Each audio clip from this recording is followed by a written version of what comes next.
Blue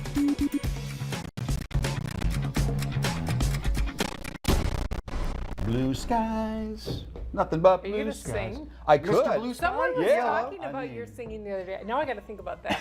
Okay, now, That'll take oh, me a not while. another thought. No, that'll take a whole segment. Well, Jacob, I guess it's about blue I skies need to and listen to Jacob. though. good Yeah, one, think yeah. about it. Hope we can have some recollections of meteorology class with Yes. these lessons that I'm going to No go doubt. over here with our dry air in the winter. With the cold air that we usually have in the wintertime, that can hold a lot less water vapor than warm air can in the summertime. So cold air, less water vapor leads to drier atmospheres in the wintertime versus we have that more humid air mass usually in the summertime. And that leads to a bunch of interesting impacts. But let's focus on this statement here. Cold air can't hold as much water vapor as warm air can.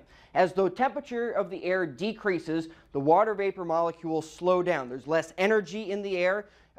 Less energy with those molecules. They're more tightly packed together versus with warm air. These molecules are moving around a lot faster. There's more space in between them. Cold air, again, the energy decreases. You get all of them to be more compact with each other, and they're moving a lot slower.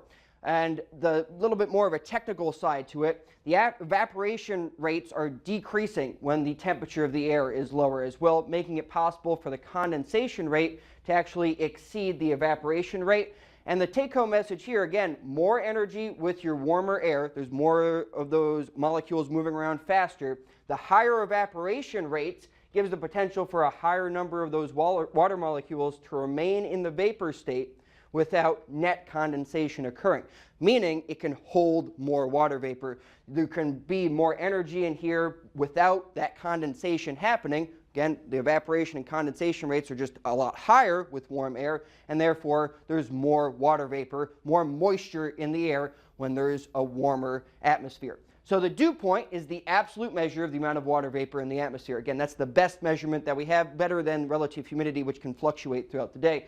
And dew point is always less than air temperature. And here's the scale here, where dry air is going to be less than 45 degrees for your dew point, whereas you get the summertime dew points where it gets a lot more muggy and oppressive. But in the winter, that dew point, again, the absolute measure of the amount of water vapor in the air is usually less than 45 degrees, and it can be a lot lower. Right now, dew points are in the 30s across the area. Again, very dry air in place during the winter time.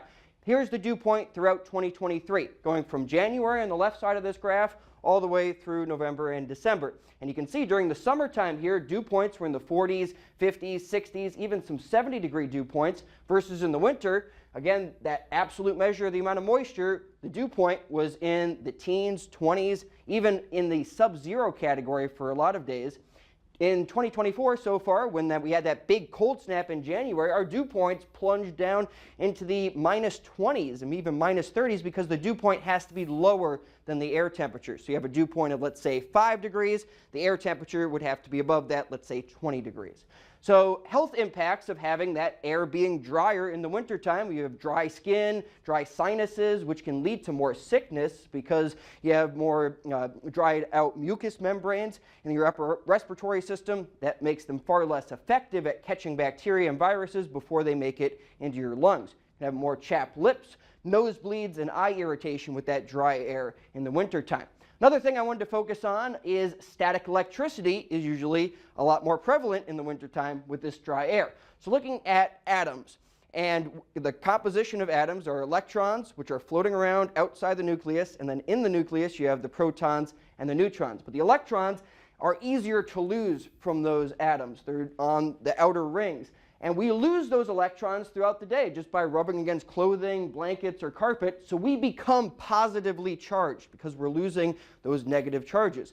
And with that buildup of positive charge within our bodies, when we touch neutrally charged objects, especially metal ones, that discharge happens, and it can be pretty hair-raising or super shocking. And on a more humid day in the summertime, the water vapor, the invisible water vapor molecules in the air around us, is actually a good conductor, and that can conduct that excess positive charge away from us. Versus on a dry day, in the wintertime especially, less water vapor in the air around us, so our body holds on to those higher positive charges, and that discharge will therefore be greater. So a solution would be to add a humidifier to your home if you have a lot of static shocks that happen. Because the air is actually drier inside your home than outside, because the furnace in your house pulls in that dry air and heats it up. And as it heats it up, let's say it's 35 degrees outside with a dew point of 10 degrees, and the temperature inside your house, again, we're heating that air up, but keeping the moisture, the dew point the same, that relative humidity percentage is going to be a lot lower. So the air is going to be even drier inside your house as that air is heated up with the furnace. So interesting impact there of the dry air. Again, increased static electricity.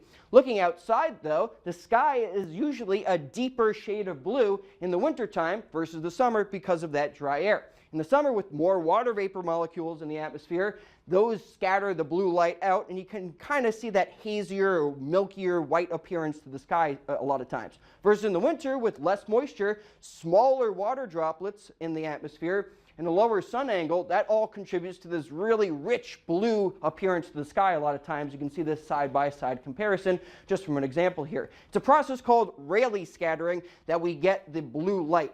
With water vapor molecules that are a little bit larger, that's a process called Mie scattering. I'm not going to go into the technical details here, but when you have more water vapor molecules, that allows for more of that blue light to be scattered out, and you can get more of that white appearance. Also, the sun angle plays a role here, as I mentioned. In the wintertime, the sun is going through more of our atmosphere. It's at that lower angle, versus in the summertime, it's going through less of our atmosphere, and there's less of that Rayleigh scattering going on, and we can get the more rich blue color in the wintertime with the lower sun angle and the drier air in place. So interesting impacts of the dry air in the wintertime.